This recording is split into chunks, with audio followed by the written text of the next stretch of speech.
So before I start, I just want to say the mask is for privacy. I just don't want to show my face, and that is that. Not for the virus, just privacy. So today we're going to be taking a look at another TikTok video that I thought was pretty interesting. It's a video about a girl's experience in the psych ward. And the psych ward is something that I've often have talked about on this channel. It's something that I really enjoy talking about because there are certain aspects about it that make it very interesting for people who don't know much about it to learn. So we're going to be going over her little TikTok video, and we're going to be talking about certain aspects and points that I thought were interesting and I thought that maybe you guys would like to know about. So if you don't know who I am, hi, I'm Kamiano Arts, and I suffer from a psychotic disorder, one that has put me in mental hospitals not one, not two, but 3 times. I've experienced discharge 3 times, and it has been one of the greatest reliefs in my life because being in a psych ward is actually pretty sad and can be traumatic. But today we're going to be looking at TikTok, and we're going to react to some small little things that she mentions that I think are very important and I think could be interesting for you guys to enjoy. So without further ado, take a look at the TikTok. I just saw this video done, so here's things I got in trouble for in the mental hospital. They didn't give me or my roommate Adderall for our ADHD, but they gave us bouncy balls, so we would throw them at the wall all night long, and it was really loud. I got too attached to one of my roommates, and they moved our room and put us on social restriction. One time I was really excited for dinner, and they were calling it on the intercom, and it was still on, and I screamed, "Fuck yeah," with the door open, and it echoed. At lunch once, somebody stabbed me with a plastic fork, and then I got in trouble for it because they thought I did it to myself. I flashed one of the male staff members because he came to check on me when I was taking a shower. I just thought he wanted an extra look. I was getting a puzzle from the game room, and I decided to yell, "Peppa, what are you doing in the psych ward?" because it was a Peppa Pig puzzle. I don't know why I got in trouble for that. My teacher called me in the psych ward, and she lied and said she was my mother, and I talked to her on the phone for 25 minutes instead of 5. I used to carve my name into the window with my earrings. Let me know if you want a part 2. That was a very interesting TikTok, if I do say so myself. Well made and entertaining, but some things stand out for me. So in the video, she mentions how they didn't give her and her roommate Adderall, and they threw balls against the walls. Not figuratively, but literally. They had squishy balls, or bouncy balls, I think they called it in the video. She would throw them against the wall, they would bounce off, catch. Now that reminded me of something that I did all the time in my second hospitalization. One of the patients had a brilliant idea, and that was to take stress balls and beam them at the wall while we were in lockdown, because we would often have lockdowns in the psych ward because patients just weren't cooperating and they were acting stupid.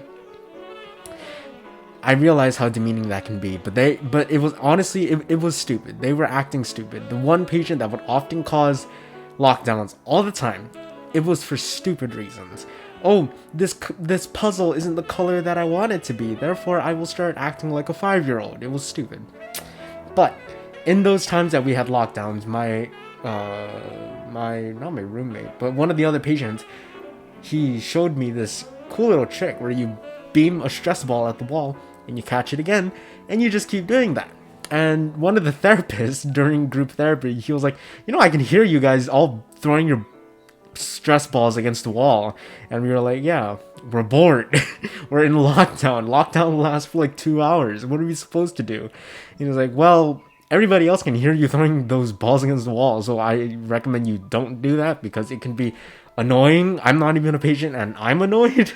So that was very interesting. I thought it was pretty funny.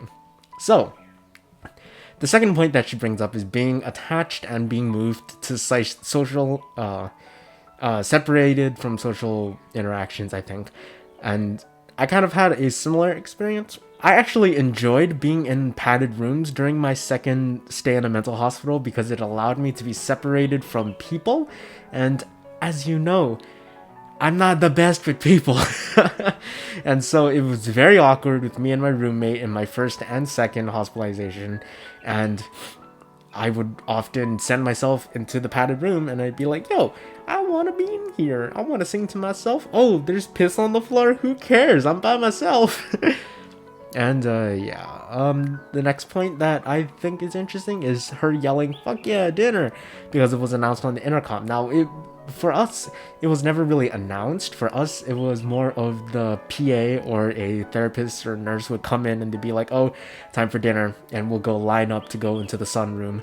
But I kind of experienced something similar because on my first day of my second hospitalization, I was being processed, and then after processing, I was taken up and I was doing my vitals. And the nurse who was doing my vitals, she was like, you look really hungry. Do you want to eat something? And I was like, oh fuck yeah, I can eat something finally. But I didn't scream it out loud. I was just really relieved. The next one is being stabbed with a plastic fork. Being stabbed with a plastic fork is something that I think has occurred in every single one of my hospitalizations. Not to me, but to other patients. It's surprisingly common.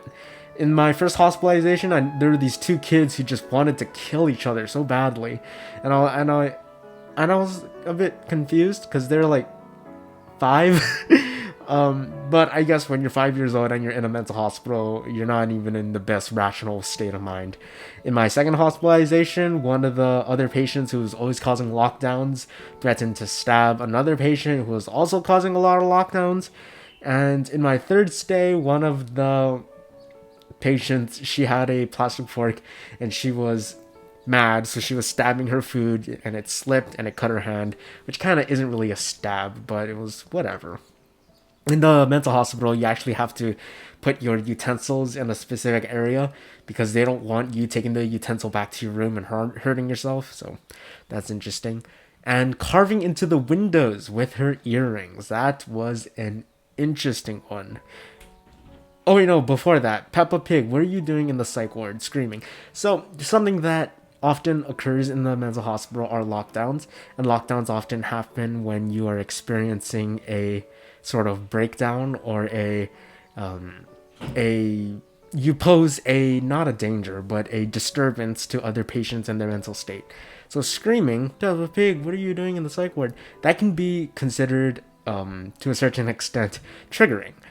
Screaming isn't ideal. Screaming can trigger someone, and it is much better if the patients were to remain composed. And that is a difficult thing to do in a mental hospital, especially with how sad it is. But yeah, and the final point is carving names into windows. I would have loved to do this if I could, but in my rooms, in our rooms, there were these metal doors. The door to our rooms were a metal door, and there would be like a little plastic window-ish area. You can never close the doors and keep them locked. You can never actually lock yourself in your room. You can, because people on the outside will always be able to come in, and the doorknobs are kind of weirdly shaped so you can't hurt yourself or hang yourself or anything. So one thing that past patients did, we didn't do it, but I noticed from past patients is that there were carvings in the plastic window, and there would be carvings like "help me" or "they're watching me" and stuff like that, and names. And then there was a little heart symbol with a K and a J, K plus J, and in a heart. I was like, what the fuck is that? But yeah, that was my little take on that girl's psych ward video. I think is really interesting. I think there's a lot of stuff that you can learn from being in a psych ward, as long as you have the right mindset. So yeah, I hope you enjoyed watching, and I hope you have a good one. Catch you in the next one. If you're in an emergency, I have emergency links down below. If you are wanting to DM me, my Insta, my TikTok, my Snapchat, not Snapchat, Twitter is down below. And yeah, catch you in the next one. Ahui ho, malamo pono.